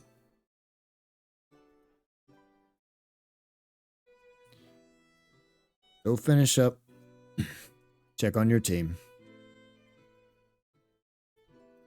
I'm sure the council will be around to have a final say. Thank you for your time, my liege, and I'm going to back out slowly.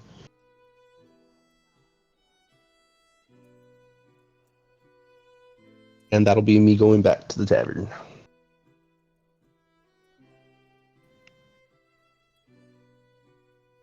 Right?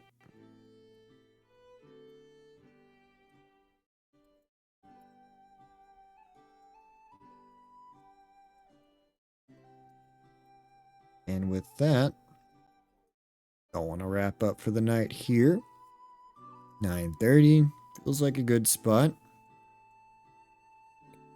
I agree. Great.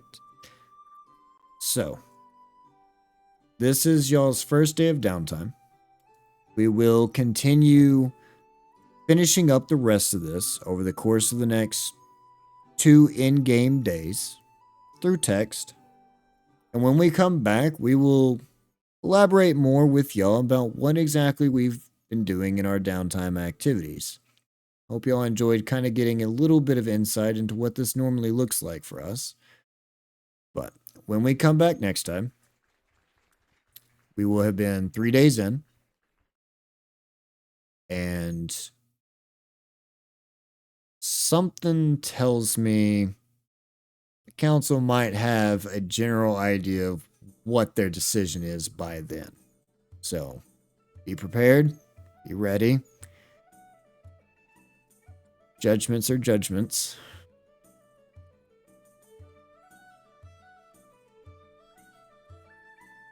But with that, y'all have any closing remarks for anybody? Anything you'd like to say? Not, we're going to wind down for the night.